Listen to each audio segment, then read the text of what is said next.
Do you want to have an answer for everything the defense throws at you? Do you want to run the damn ball? Do you love fullbacks? Then stay tuned, because I'm about to show you how to do all this and more out of the I formation in College Football 25.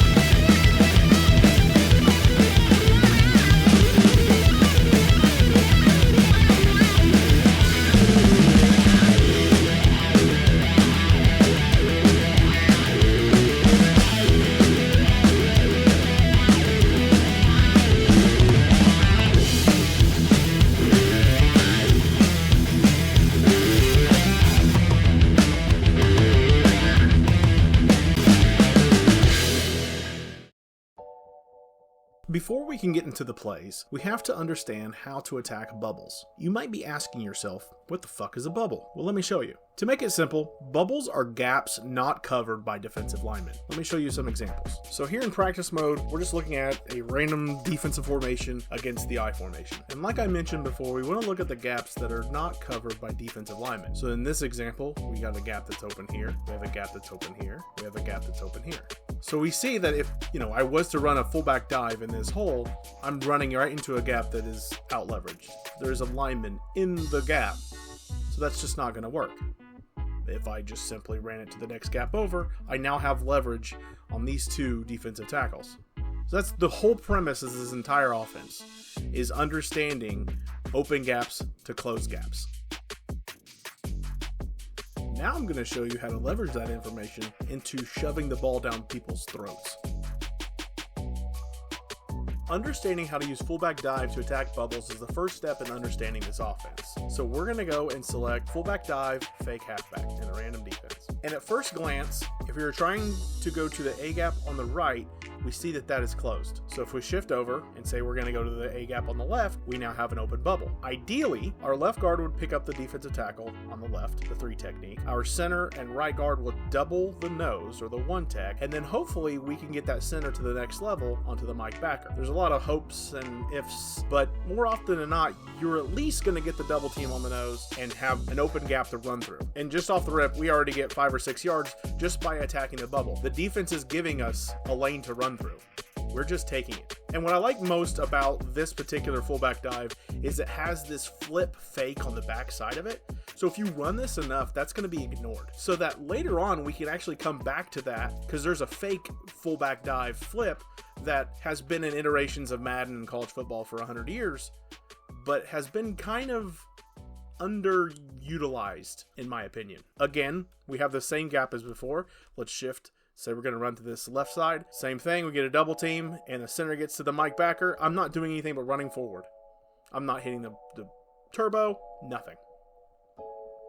And we get that amount of yardage, just because our center is able to come up onto the backer. If he doesn't make that block, if he doesn't come off the double team, then obviously we're probably looking at like a 0 to -1 yard gain. But that's kind of the beauty of the offense, is that as long as you're doing it correctly, you're going to gain yardage. Is this the look that I would probably call this against? Maybe not. I think that maybe we got a little lucky on that double team block with him shedding and going to the middle backer. But for demonstration purposes, we see the open hole.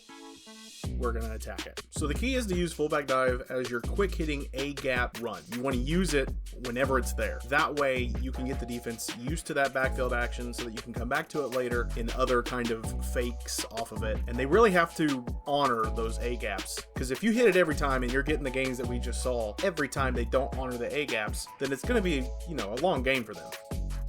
The next play in our progression is what I call lead. The game calls it ISO. The beauty of ISO is it usually gives you the same double team that fullback dive gives you, but now because we have that extra blocker in the fullback, he's able to pick up the extra linebacker without having to rely on the offensive lineman to get off his block. Remember in the previous example, we were really lucky that the center blocked that linebacker. Well, now we have the fullback to make sure that block is being executed. It's also great because you have a fast player who can really make the defense pay. So we're not going to give the ball to our 72 speed fullback now. We're giving it to our 90 plus speed running back. So hitting that second level is even faster. So I like to run ISO or lead into the B gaps or against a 3-4 or a 3-3 defense. That way the center and that guard can really double team that nose.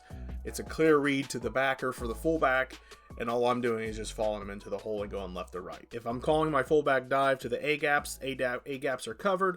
I'm now looking at the B gaps. If B gaps are open, we're running ISO. The next progression is where this scheme really shines. Because of our dominance running inside, the defense now has to adjust or keep getting gashed. Typically, the first adjustment the defense will make is pinching their defensive line. This directly weakens their edge defense, leaving the toss wide open. So some rules that I like to live by with toss. If we're going through our if-then progression on dive and lead, a lot of times this won't be an issue. But I don't want to run toss if I have a defender on the line of scrimmage outside of the tight end where I'm wanting to run the toss to. A lot of times that outside defender will shoot up the field and either blow up the fullback, causing you to be on an island outside, typically one-on-one with the defender, or that fullback will completely miss that block, and then it's just a 5-6 yard loss. So I typically don't like to do that. However, if there is a defender outside the tight end, but he's 2 or 3 yards back, a lot of times he kind of just sits there and waits for that fullback to blow him up. But just a word of caution, fullbacks in space are hit and miss. So you really want to run this play to get big yardage, and I run it all the time. I'm not afraid of it. But sometimes your fullback will miss that block. You got to live with it. The defense has pinched their defensive line. They also have a defender on the line of scrimmage outside of our tight end, taking away the toss.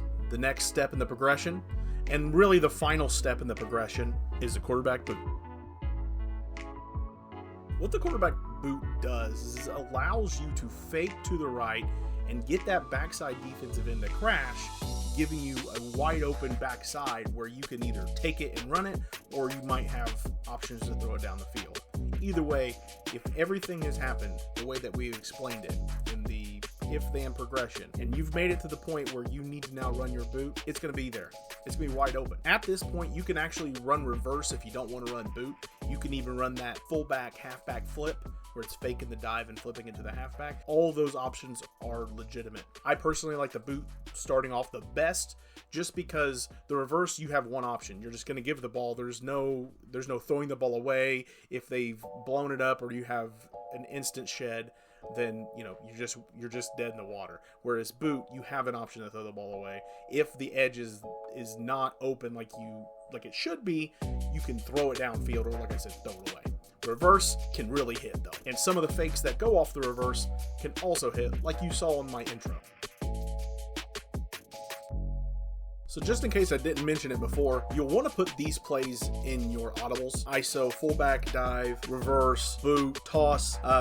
Now you'll have to choose between boot and toss, but adding these to your audibles allows you to pick whatever play you actually want to run, and then when you don't get the look that you want, you can then come back to fullback dive, ISO, toss, reverse. You can come back to those when the defense is giving you the checks that we went over in the if and progression of our play calling. I hope that you like this. I hope that you can take these principles and just take them as far as you possibly can. This isn't just an offense that can be ran, or principles that can be ran within the I formation. It can be ran in any formation, basically in any offense. So I hope you enjoyed. I hope that you've learned something. If you have any questions or if you have any suggestions, please let me know. I'm here all the time. Appreciate it. If you like the information, you like the video, please subscribe. Please like the button thing with people. Great. See you later.